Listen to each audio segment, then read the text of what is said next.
दुर्गा नदी के किनारे बसा एक गांव फूलपुर। गांव में कुछ 100-150 लोग रहते थे। अंजलि, जो कि पास ही के जिले में रहती थी और 12वीं पास कर चुकी थी, उसके पिताजी ने बेटी को जल्दी विदा करने के लिए उसकी शादी फूलपुर गांव के मुकेश से करवा दी थी। मुकेश कभी स्कूल नहीं गया था और इस कारण वो पढ़ा लिखा नहीं था और बाकी गांव वालों की हालत भी मुकेश जैसी ही थी। मुकेश के घर में उसके माता पिता भी रहते थे। सासू माँ, मैं बाहर मंदिर तक जा रही हूँ, आधे घंटे में आ जाऊंगी। अरे अभी कहीं जाने की जरूरत नहीं है, चुपचाप जाके रसोई में रात के खाने की तैयारी करो। और ये घूंघट क्यों हटा लिया है तुमने? क्या पता नहीं कि इस गांव में औरतें बिना घूंघट के नहीं रहती? रात में अंजलि छत पर जाकर अपनी मम्मी से बात कर रही होती है।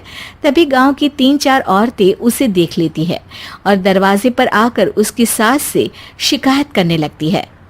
और क्या हुआ? अरे छत पे तो देखो, आपकी बहू मटक मटक के किसी से फोन पर बात कर रही है। दिन भर फोन पे लगी रहती है। अरे कल तो मंदिर के पास वो क्या कहते हैं, सेल्फी ले रही थी। शहर की बहू रखना अच्छा शान की बात है, पर देखना इसके लक्षण से ये तो तुम्हारे परिवार को बदनाम ना कर दे।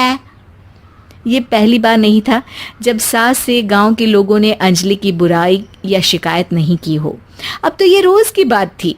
अंजलि ये सब सुन लेती है। जब वो नीचे जाती है तो मुकेश भी वहां आ जाता है। सास कहती है, बेटा, लोग घर आकर शिकायत करने लगे हैं बहू के कामों की। देख लो, पति हो, संयम से रखो इसे। माँ जी, मैं तो अपनी माँ से बात कर रही थी क्योंकि यहाँ कोई बात करने लायक ही नहीं है और अब मैं माँ के पास ही रहूँगी। वहाँ क्या रहना, वहाँ बाहर के लोग तो ठीक है पर घर के लोग भी इज्जत ना दे सके।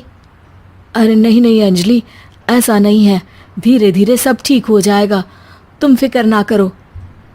अरे बस कुछ बोलना ही नहीं है, सर पे चढ़ा रखा है बहू को। सास मुकेश की नरम बात सुन के वहां से मुंह चढ़ाकर चली जाती है। मैं तो कहती हूँ हम दोनों शहर चले जाते हैं। मैं पढ़ी लिखी हूँ, मुझे वहाँ नौकरी भी मिल जाएगी और थोड़े दिनों में आप भी वहाँ कुछ काम ढूंढ लेना। अरे नहीं नहीं अंजलि, हम यहाँ ना गांव का खेत, माँ पिताजी को छोड़कर शहर नहीं जा सकते। माँ पिताजी को कैसा लगेगा और गांव वाले क्या सोचेंगे? ये कहकर मुकेश सोने चला जाता है और अंजलि की गांव वालों द्वारा बुराई का सिलसिला बहुत दिनों तक चलता ही रहता है। लेकिन अंजलि गुस्सा ना दिखाते हुए समझदारी से काम लेती है। बारिश का मौसम चालू हो जाता है। जोरदार बारिश से पूरे गांव में हाहाकार मच जाता है। दुर्गा नदी में बाढ़ आ जाती है और बाढ़ का पानी पूरे गांव की फसल तबाह कर देता है। फसल की ये हालत देखकर गांव वाले निराश हो जाते हैं और बात तो यहाँ तक पहुँच जाती है कि कुछ लोग तो अंजलि को इस सब का दोषी ठहरा देते हैं। अरे पूरी फसल तबाह हो गई, पता नहीं किसकी नजर लग गई है। अरे जब से चौधरी परिवार में ये शहर की बहू आई है ना, तब से ही गांव की शांति चली गई है। इसके कर्म कांड से माँ दुर्गा नदी भी खुश नहीं है। ये सब सुनकर बेचारी अंजलि रोते हुए अपने घर चली जाती है।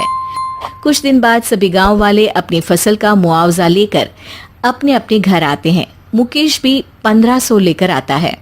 अंजलि को जब पासबुक दिखाता है तो अंजलि हैरान हो जाती है। अरे, ये पासबुक में तो उन्होंने 4000 की एंट्री करी है और आपको सिर्फ 1500 दिए। सच में? अरे वो सरकारी अफसर आपको बेवकूफ बना रहे हैं। सरकार की तरफ से हमें 4000 मिले हैं लेकिन बाकी का सारा पैसा खुद ही खा रहे हैं।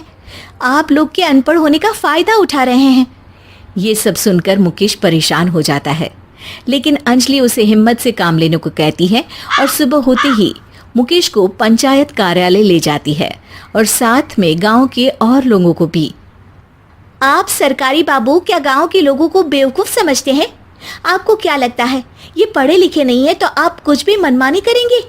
ये बेचारे दिन रात इतनी मेहनत करते हैं, ये हमारे अन्नदाता हैं और आप इनके साथ ऐसा धोखा करते हैं। अरे क्या बके जा रही है ये लड़की, किस धोखे की कर रही है?